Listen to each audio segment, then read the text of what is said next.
आइए question number 5 को solve करते हैं। क्वेश्चन नंबर 5 में क्या कह रहा है, ये आपको प्रूफ करना है कि angle bisector of any angle of A triangle and perpendicular bisector of the opposite side if intersect they will intersect on the circum circle of the triangle. ठीक है, तो मान लीजिए एक ट्रायंगल दिया हुआ है ए बी सी, एक ट्रायंगल दिया हुआ है। एंगल ए, ये आपका एंगल है, एंगल ए का एंगल बाइसेक्टर आपका ए डी है, और एंगल ए का अपोजिट साइड बी सी का परपेंडिकुलर बाइसेक्टर ओ डी है, और ओ क्या है, सेंटर है। ठीक है, क्योंकि परपेंडिकुलर बाइसेक्टर किसी भी कॉर्ड का सेंटर से पास करता है, तो हम ओ डी परपेंडिकुलर बाइसेक्टर ही ले लिए हैं। ठीक है, और दोनों एंगल बाइसेक्टर और परपेंडिकुलर बाइसेक्टर आपका डी पॉइंट पे इंटरसेक्ट कर रहा है। आपको शो करना है कि वो सर्कम सर्कल से ही पास करेगा ट्रायंगल ए बी का। तो ट्रायंगल ए बी सी का सर्कम सर्कल क्या होगा, तो ऐसा सर्कल जो ट्रायंगल ए बी सी के वर्टिसेस से पास करे, ठीक है, उसको हम कहेंगे circumcircle of triangle A B C. ठीक है, तो आपको शो क्या करना है, डी लाई करेगा ट्रायंगल ए बी सी के सर्कम सर्कल पर। ओके, चलिए, जो गिवन है वो पार्ट पहले लिख लेते हैं। गिवन आपका क्या है, तो गिवन आपका है in a triangle A B C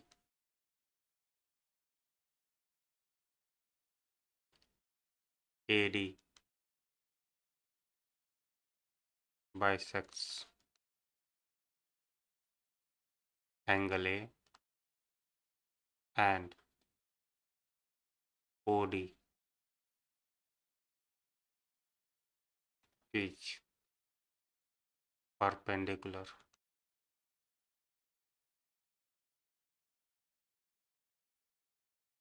bisector of B C such that they meet at D। ठीक है, आपका ए डी और ओ डी आपका डी पॉइंट पे मीट कर रहा है। ए डी आपका बाइसेक्ट कर रहा है एंगल ए को, और ओ डी आपका परपेंडिकुलर बाइसेक्टर है किसका, बी सी का, और मीट कर रहा है डी पे। हमें प्रूव क्या करना है, टू प्रूव, हमें टू प्रूव में क्या करना है, तो आपका D lie on the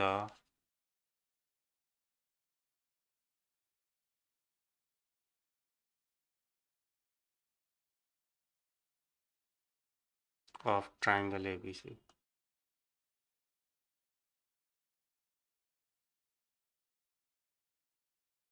construction,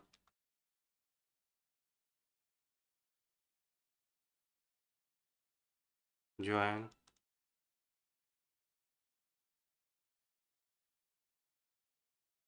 B and C to O proof। Assume कर लेना है, assume D does not lie on the circle। सर्कल के ऊपर D लाई नहीं कर रहा है, तो D कहाँ लाई करेगा, तो सर्कल के बाहर लाई करेगा या सर्कल के अंदर लाई करेगा। ठीक है, तो D lie does not lie on the circle. Then AD and OD intersect intersect intersect the circle at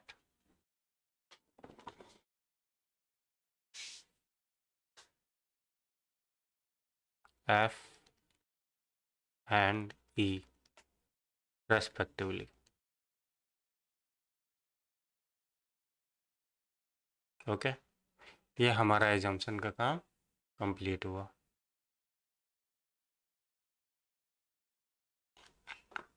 अब देखिए, now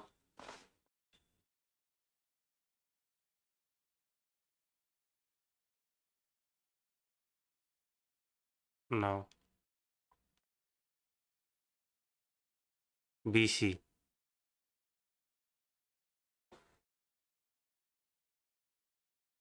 subtends angles at O and A.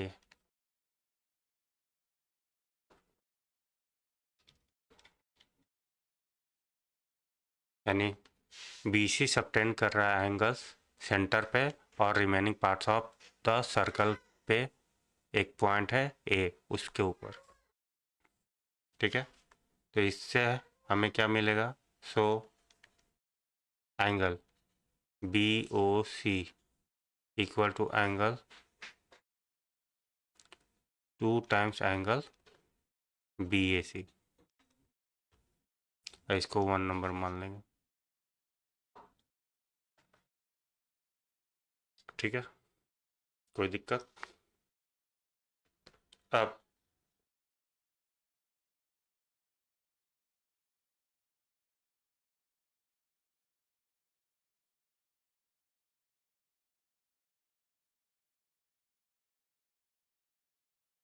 Triangle BOP और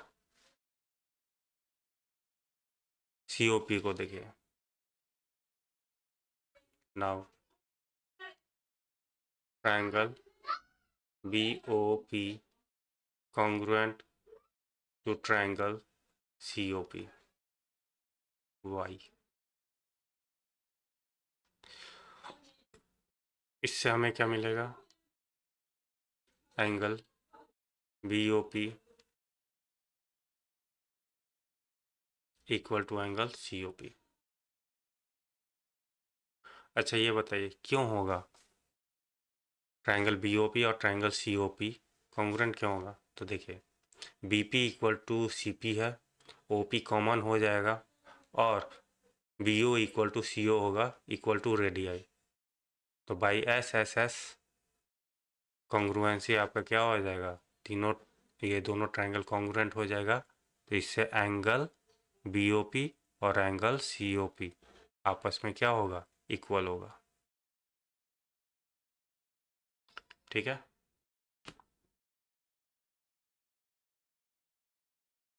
ये इक्वल टू कितना हो जाएगा? Half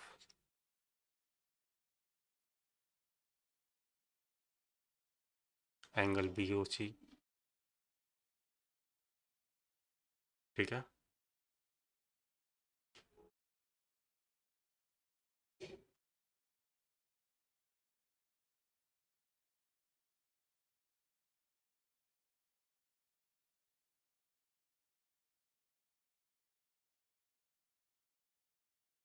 okay. क्यों होगा half angle BOC?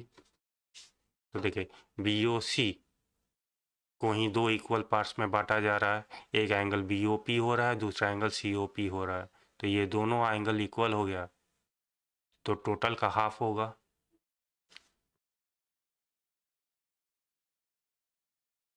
तो angle BOP equal to angle COP equal to half of total.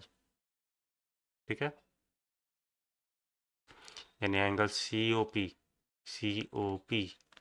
Equal to half of total, मतलब half of total total कितना है एंगल बी ओ सी, तो equal to 2 times angle B A C है, using 1, equation 1 के मदद से।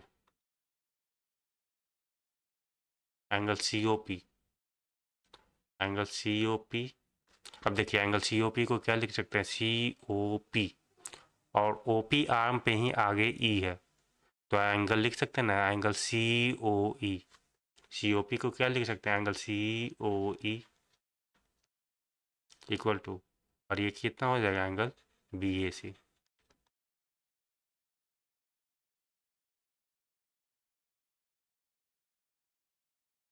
Okay,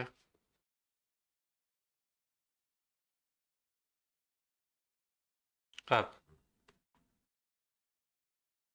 ये आपका फ्रॉम फिगर हो जाएगा।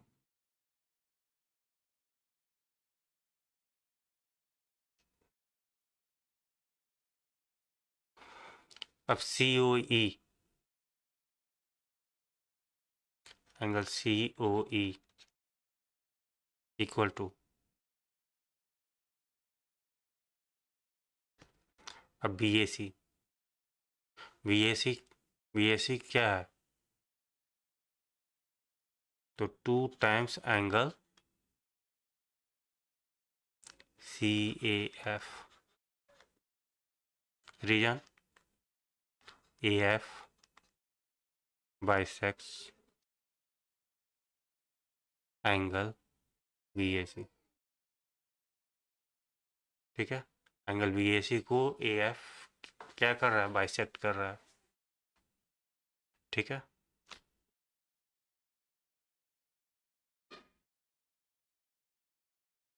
और इसको 1 नंबर मान लीजिए।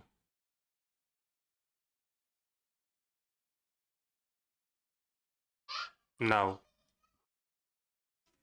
अब इसको गौर से देखिए, सी ओ ई, सी आर्क के द्वारा, माइनर आर्क सी के द्वारा सेंट्रल एंगल फॉर्म हो रहा है, और सी ई आर्क के द्वारा ए पे आपका एंगल सबटेंड हो रहा है remaining part of the circle पे। तो now minor arc C subtend angles at O and A, तो इससे हमें क्या मिलेगा, O और A पे एंगल सबटेंड किया जा रहा है माइनर आर्क सी के द्वारा, तो इससे हमें पता चलेगा angle C O E equal to 2 times angle C A E, ठीक है। फिगर में देखिए सी ओ ई और C A E angle subtended by minor arc C, एक सेंटर पे हो रहा है और दूसरा remaining part of the circle पे हो रहा है, तो एंगल डबल एंगल थ्योरम के मदद से ये हो जाएगा, और इसको हम मान लेंगे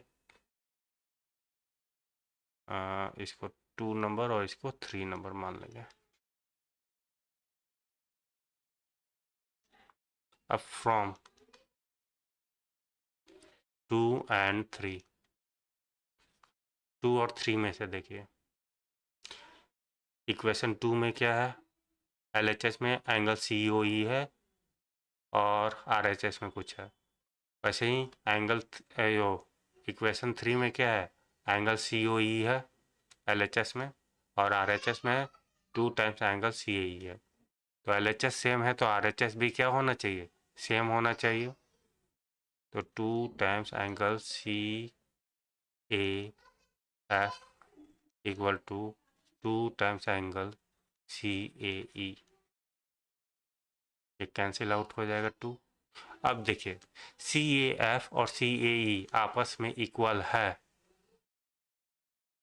और ये कब पॉसिबल है, ज़रा देखिए तो फिगर से, सी ए ई और सी ए एफ दोनों देखने में अलग लग रहा है, ये तभी पॉसिबल है जब एफ ई पे कोइंसाइड करेगा। This is possible if F coincides to E, then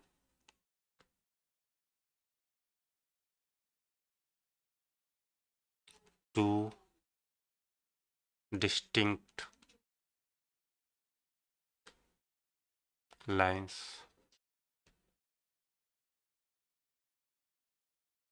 intersect at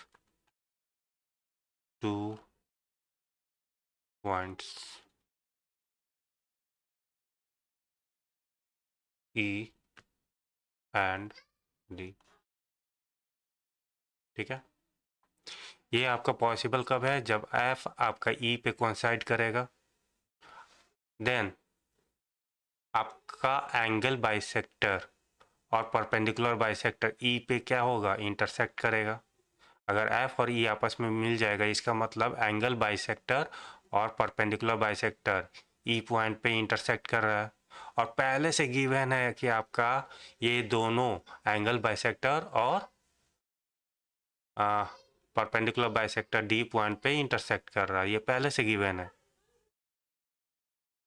तो क्या ये पॉसिबल है? दो डिस्टिंक्ट लाइन दो पॉइंट पे इंटरसेक्ट करेंगे? कभी पॉसिबल है? नहीं, हमेशा एक ही पॉइंट पे करेंगे या तो 0 पॉइंट पे इंटरसेक्ट करेंगे। ठीक है, दो डिस्टिंक्ट लाइन या तो एक पॉइंट पे इंटरसेक्ट करेगा या 0 पॉइंट पे।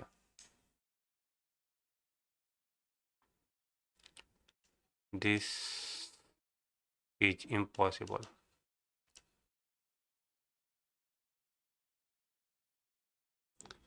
It is possible only when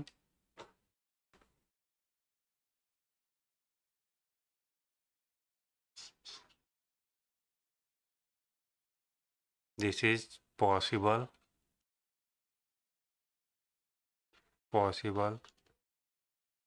only when D coincides to E। अब D coincide कर जाएगा E पे, तो इसका मतलब D क्या कर जाएगा? लाई कर जाएगा E सर्कम सर्कल पे। Hence D lie on the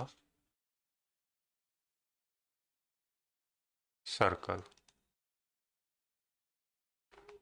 proved. ठीक है, समझ में आ गया? ये वाला पार्ट फिर से कर लेते हैं यहाँ से।